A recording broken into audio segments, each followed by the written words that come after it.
Okay, so we're going to do lecture number 3 on steels. We're going to talk all about steel making and process of making steel. There we go. We're going to start out with a flow diagram, and this flow diagram is for U.S. steel, or I guess this was one for inland steel. These places are down in Indiana, so if you go the Skyway towards Michigan, out that way, you will go by a big blast furnace.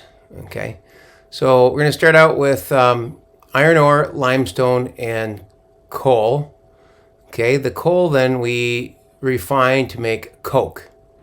And normally I pass around a piece of coke, but coke is essentially coal that's been, all the volatile organic compounds have been burned off. So things like benzene and all kinds of crazy chemicals in coal that can be actually used as products. So including sulfuric acid and a bunch of other stuff. So basically what we do is we heat up the coal without oxygen in a basically a high temperature coking oven, and it gets rid of all the things that are not carbon come off as gas. So essentially we have pure carbon going into a furnace here. So then we also have limestone, which combines with some of the stuff in the iron ore to make it come out of the furnace as a liquid slag. And then we have iron ore pellets that are made of taconite, which is iron,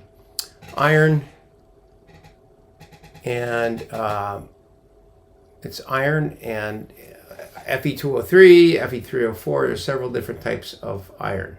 Okay. Then what we do is after we go to the blast furnace, the blast furnace reduces the iron. In other words, it steals the oxygen away from the iron, and then it goes, and we've talked about this already, then it goes and we make pig iron, which is liquid, goes into a basic oxygen furnace. And essentially what we're going to do is we're going to burn off all the unwanted impurities, and then we put it into, actually we're going to go down here and we're going to put it into a casting machine, and it basically casts long strips of it, or bars, and it goes and gets turned into says rolling into bars and billets, or it might go into sheet, and then it might actually go through a process of they hot roll it. It gets oxide on the surface. The weld plates that we were using before we hit them with the shot blaster, which it removed all the stuff off the surface, the iron oxide off the surface, but then it goes in this process, which will remove iron oxide, and then it will go through a cold rolling operation, and then we might anneal it, we might soften it again, we might coat it with aluminum or zinc, okay, so that it go on a roof or something like that. So that's the general process. So we're going to go through this process and give you an idea of what it's all about. Okay, so these things are huge. Now, if you look carefully at this picture, that's a person right there. Okay, so this thing maybe is 20-something feet tall, and that probably has 200 tons of metal or something like that. Let me see, the crane is rated for 350 tons. So it's the weight of the hot metal in there and that ladle. Okay, so basic oxygen furnace is this vessel over here on the left, and what happens is we blow oxygen into here. It's filling right now. Once it's done filling, we blow oxygen in there, and the deal is that in order to keep this thing from overheating, because the burning of the carbon and silicon and the things that are in there produce more heat. So this is we're using chemical heat to keep this molten steel hot. Now we're talking like temperatures like almost 3,000 degrees or higher even. So this is done at a really high temperature. Okay. What they sometimes have to do is put scrap material in here in order to cool things down. So they do a balance to make sure that it doesn't overheat. Okay. So the basic oxygen furnace, the reason why it's called basic, so remember this, basic is it's kind of like acid and base. At high temperatures, the linings of the crucible has to have something that can withstand the heat, and so the linings of the crucible there have to, if it's a basic lining, it's made out of probably magnesium oxide or something like that, and they can withstand really high temperatures. They're very expensive though. Okay, so what do we do in this furnace? We're injecting supersonic oxygen into it. It oxidizes the impurities like carbon and silicon and manganese, and then we can get rid of sulfur and phosphorus by another method, by putting lime in there to get rid of those products. Okay, and then we lower the carbon content from right around, I don't know, 4 or 5% carbon to anywhere from 0.05 to 1%. So depending on how long we blow oxygen through this furnace, we'll get a different result as far as where we end up on those chemical compositions. Okay, so here's what it looks like, schematically, I guess. So we have this oxygen lance. This oxygen lance is made out of copper, believe it or not, and it's water cooled, because copper, even if you put molten steel up against it, if it's water cooled, it has such a high thermal conductivity, and water absorbs the energy so well that you can't melt it, even though the temperature of the oxygen lance melts at is about 2,000 degrees, and we're at about 3,000 degrees here. So this furnace tilts sideways, kind of that way, in order to fill. You just saw that in the last picture. And then it returns upright, and then we pour in it receives steel scrap in the bottom, and then it returns upright, and then you add, pour in pig iron, 60 to 85%. That came from the blast furnace, and then we blow in oxygen at 160 pounds per square inch. 6,000 cubic feet per minute. It's hard to even imagine. I'm not sure what the blowers or whatever look like. They're specialized. Okay, so this is the furnace that most steel is made in. Okay, why? It's very energy efficient. We get carbon and silicon as an impurity product in the blast furnace pig iron, and then by burning that off, we create heat, and therefore that the reaction that keeps this furnace warm while it's doing its thing is just its chemical energy. Okay, so it's pretty ingenious. Otherwise, back in the old days, back in the 1800s, they did not have a way of heating metal to 3,000 degrees. So the pig iron melts somewhere around 2,100 degrees. So we can maybe pour this in here at 2,800 degrees or 2,700 degrees out of the blast furnace.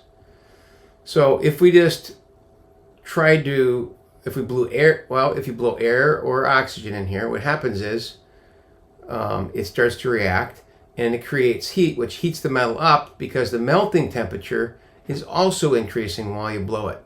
So the melting temperature goes up to like almost 2,800 degrees. So if we were just to put air or oxygen in here and not heat it up, and somehow it didn't heat up, it would eventually solidify. So it's kind of a neat process. Okay, so the electric arc furnace is a completely different way of getting molten metal. Okay, so it has nothing to do with the basic oxygen furnace. These are prevalent all around the country and around the world, and this is where you don't have a blast furnace nearby to make your pig iron. So what you're going to do is you're going to buy steel scrap, and then we're just going to melt it down. So you separate the scrap out really well, and then we take that, and what these are electrodes, and you're going to see a video on this. I'm going to assign a video that shows you these things in operation. This is kind of dry right now. Maybe you want to go and look at those videos and come back, and you might have a better clue as to what I'm talking about here. But essentially, these are huge. And when I say huge, this might be 25 feet in diameter or something like that. And these are literally the loudest thing I've ever seen. It is essentially a continuous explosion. when they first turn these things on. It's so loud that it knocks the wind out of your chest. And so essentially what we're doing is we're taking scrap and then we're creating an arc. It's basically like a welder, except these electrodes, instead of being some sort of metal wire, are graphite or carbon. Okay, and there's 3 of them because it's 3-phase power. So these are alternately arcing, and it really produces a lot of heat. And eventually, they melt, and then they pour that off into a ladle, and that goes and gets poured. So you have a lot of control over what's going on in this furnace, more so than in the basic oxygen furnace. But because we're melting with electricity, it's very expensive. We use it for kind of higher end materials, typically, like and it's, materials that have high temperature alloy elements. Tungsten and vanadium helps them to go into solution better. Also, you just like tool steels and things like that are very expensive.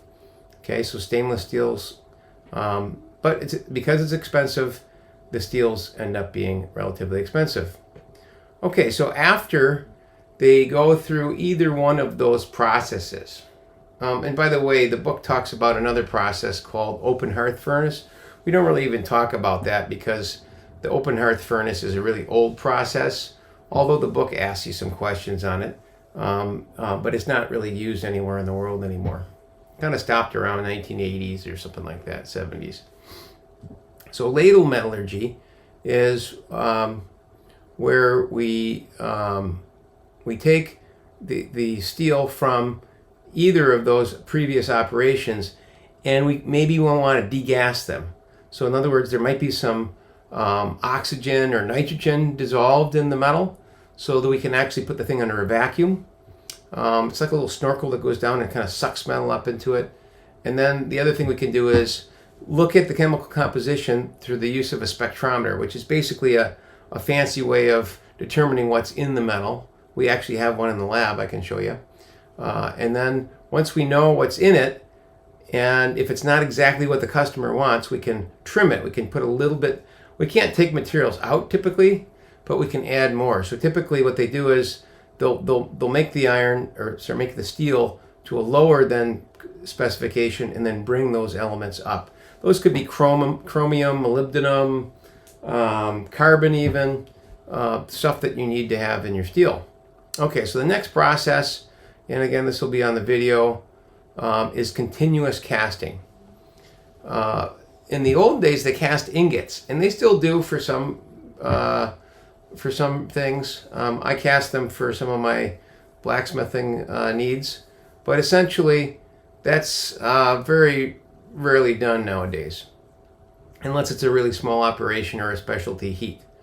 Okay, so we bring the metal here, hot metal, coming from the ladle metallurgy stand, and then they're usually bottom poured. There's a little stopper rod in the bottom of this, and they pour the molten steel out the bottom into this tun dish. And I don't know if I can zoom in here. Yeah, I think I can. Yeah. So it says refractory line tun dish controls the flow and distribution of metal into the molds. So there's a little stopper rod here. So this right here is kind of the rough filling, and this is the fine filling of this mold down below. So right here we have a water-cooled copper mold. Okay, so you pour molten steel in here at like 3,000 degrees, 2,900 degrees, and it fills up this cavity. And then the way they start this is they have kind of a plug that goes in the bottom, and then they pour molten metal in here. Then after a while, after it becomes partially solidified, they start to drop that little plug down, and eventually these rollers take up that piece of steel, and they keep rolling it. When I say rolling it, it's just kind of like it's cooled through here, and it curves.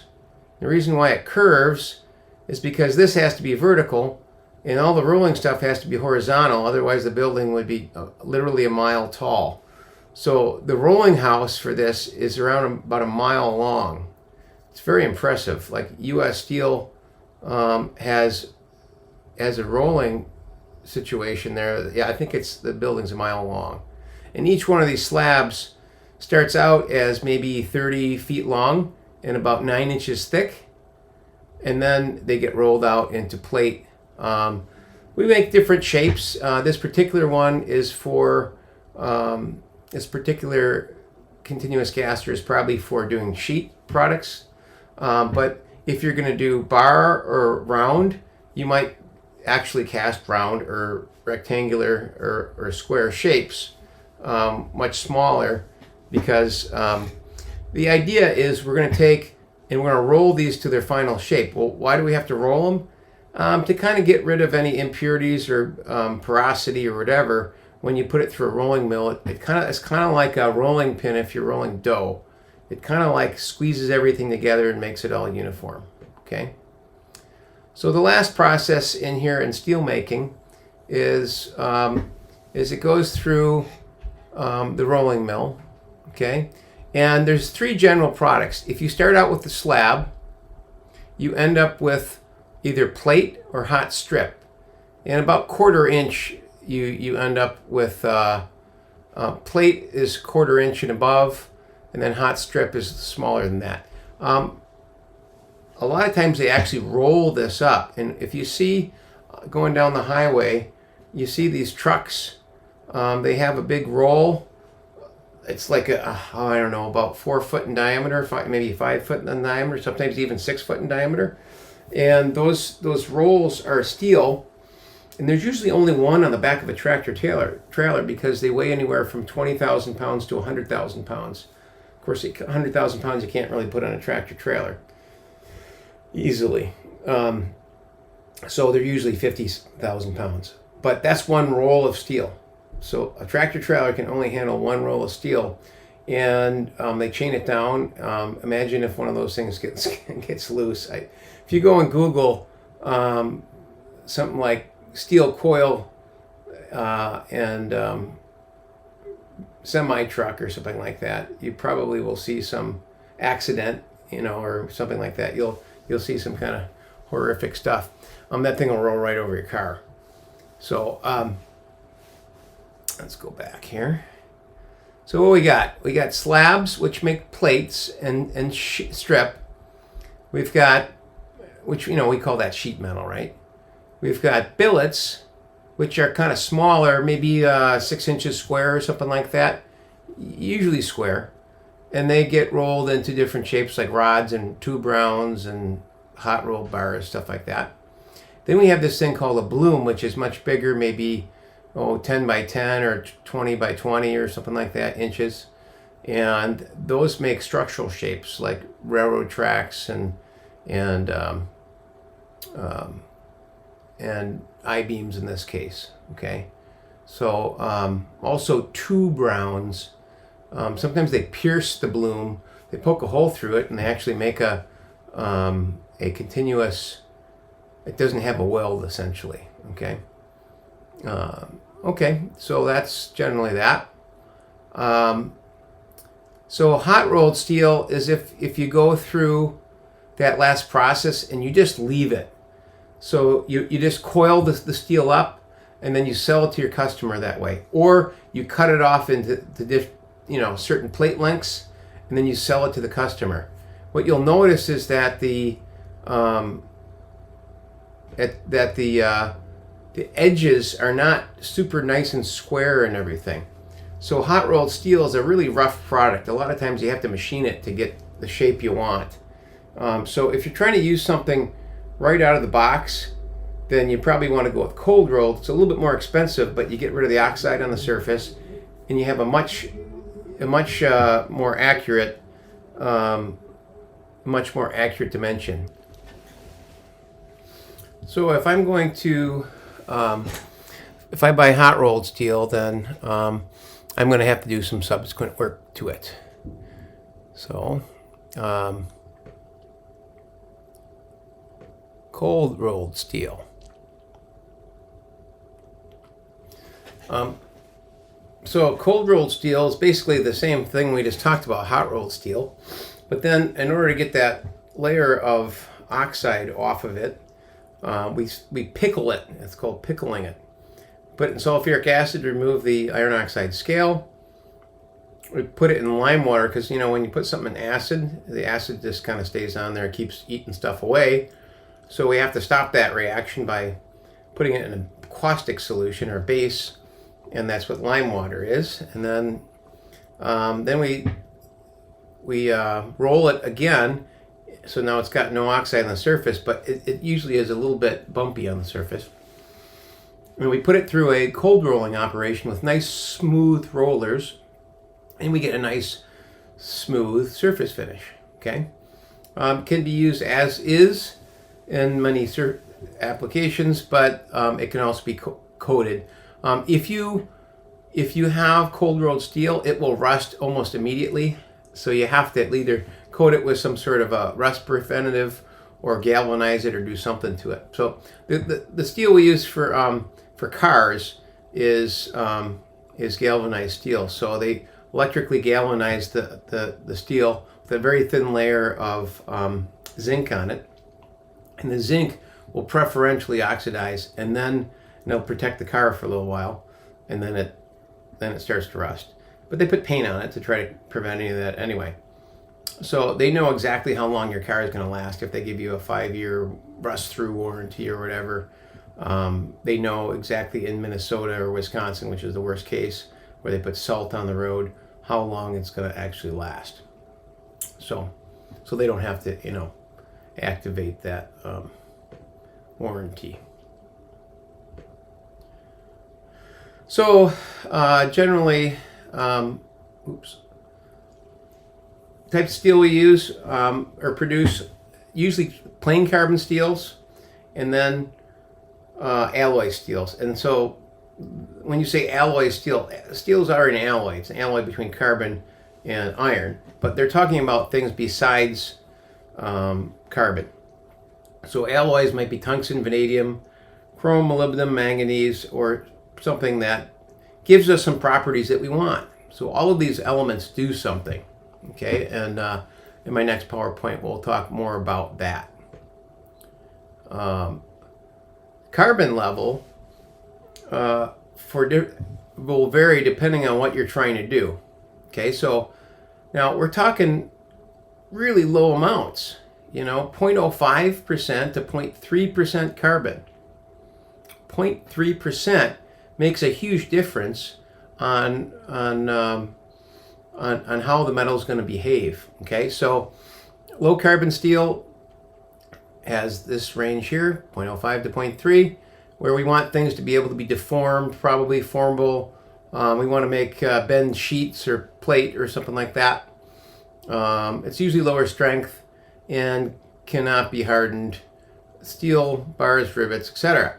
Okay, so the next level is medium carbon steel. Now this stuff is used for, you know, where we're going to have a little bit of strength or some hardness. Okay, so even sometimes like knives and stuff like that will be 0.6, 0.5% carbon steel, where you can get it pretty hard.